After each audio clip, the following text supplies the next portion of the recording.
Lebih dari 30 warga Gaza tewas ditembak saat mencari bantuan kemanusiaan. Dalam insiden yang terjadi pada Sabtu 19 Juli 2025 itu, menelan 38 korban jiwa. Jenazah para korban pun dibawa ke Kompleks Medis Nasir beserta puluhan orang yang terluka. Dikutip dari Tribun News, insiden itu terjadi di sekira 4 km dari titik distribusi bantuan yang dikelola oleh Gaza Humanitarian Foundation atau GHF. Sebagai informasi, GHF sendiri merupakan organisasi kontroversial yang didukung oleh Israel dan Amerika Serikat. Pernyataan itu disampaikan oleh Hisham Dargam, saksi mata yang melihat kejadian nahas tersebut. Tembakan dilaporkan meletus dari para tentara Israel dan tank-tanknya.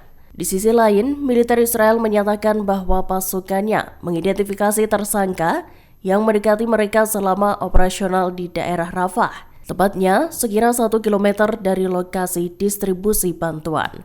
Pasukan pertahanan Israel IDF mengungkap, prajuritnya hanya melesatkan tembakan peringatan, sedangkan GHF sendiri justru membantah adanya insiden mematikan di dekat lokasi distribusinya. Direktur Badan Mata-Mata Israel Mossad dilaporkan melakukan lawatan ke Washington.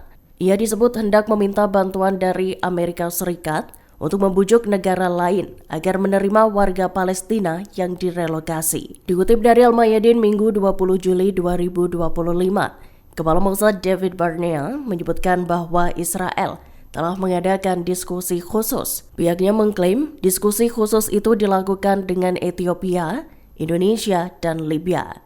Israel sendiri bersikeras untuk merelokasi warga Gaza dari rumah mereka sendiri. Hal itu lantaran pemerintahan Perdana Menteri Benjamin Netanyahu menyatakan bahwa relokasi yang diusulkan bakal dilakukan atas dasar sukarela. Dalam pertemuannya, Barnea memberitahu utusan Gedung Putih Steve Witkoff bahwa Ethiopia, Indonesia, dan Libya telah menunjukkan kesediaannya. Ketiga negara itu diklaim Israel mau menerima sejumlah besar warga Palestina dari Gaza.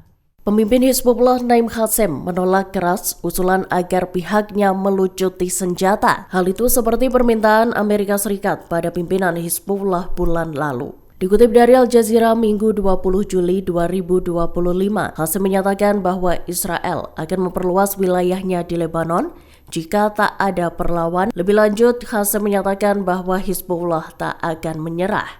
Bahkan, ia menegaskan Hizbullah tidak akan menyerahkan senjatanya pada siapapun. Pernyataan Qassem itu menjadi pukulan potensial bagi upaya diplomat Amerika Serikat untuk mengamankan kesepakatan antara Lebanon dan Israel. Diplomat Amerika Serikat Thomas Barak menyatakan ia sangat puas selesai menerima tanggapan atas usulannya dari otoritas Lebanon. Para pemimpin Lebanon yang menjabat telah menjanjikan monopoli negara atas kepemilikan senjata. Sayap militan Hamas Brigadir Qassam melakukan rangkaian operasi Batu Daud.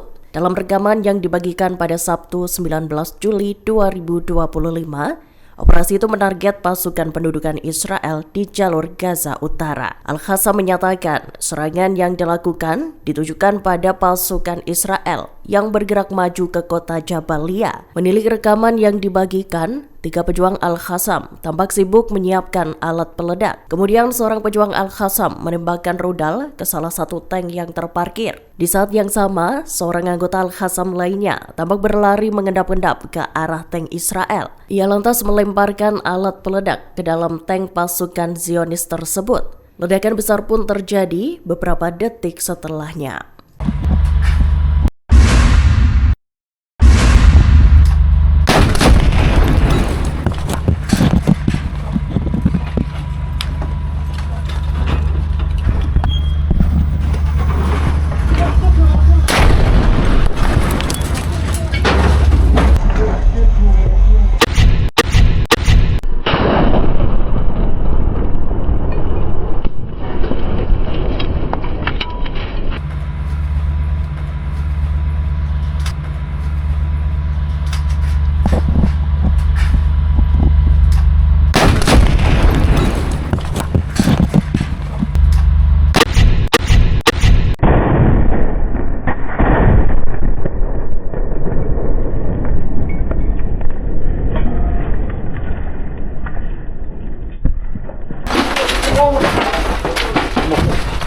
Vamos a ver qué se está.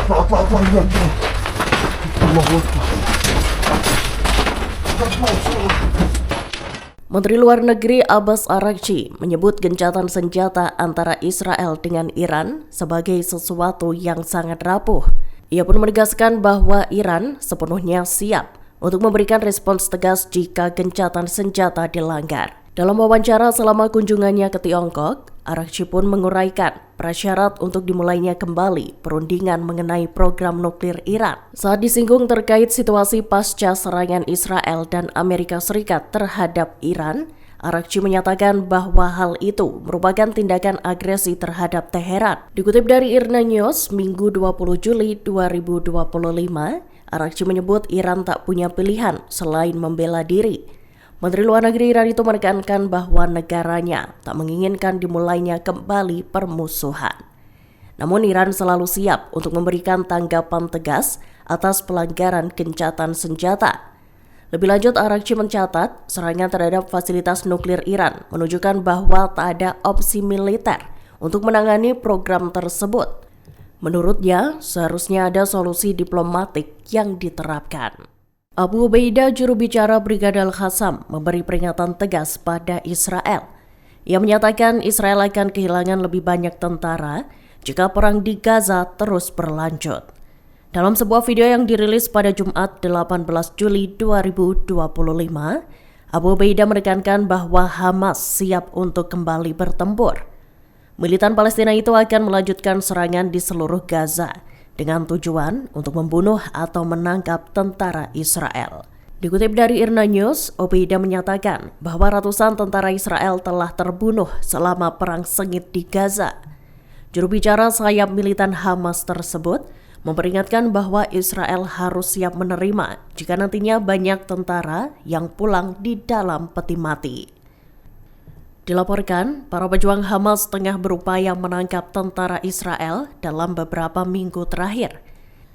Dalam pernyataannya, Abu Ubaidah juga mengutuk diamnya para pemimpin dan elit Arab. Ia menganggap merekalah yang bertanggung jawab atas kematian puluhan ribu warga Palestina yang tak berdosa.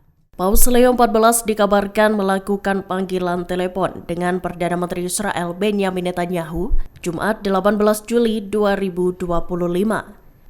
Percakapan itu dilakukan seusai militer Israel IDF melesatkan serangan mematikan di satu-satunya gereja Katolik di Gaza.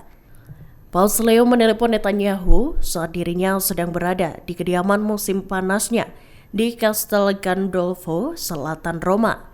Dikutip dari Kompas.com, panggilan telepon itu dilakukan pada Jumat pagi, tepat sehari seusai serangan IDF ke gereja keluarga Kudus di Gaza. Dalam panggilan telepon itu, Paus Leo menyerukan dimulainya kembali perundingan gencatan senjata. Ia juga menekankan agar Israel dan Hamas segera mengakhiri perang. Paus pertama asal Amerika itu juga menekankan keprihatinannya atas situasi kemanusiaan yang memburuk di Palestina. Download Tribun X sekarang, menghadirkan lokal menjadi Indonesia.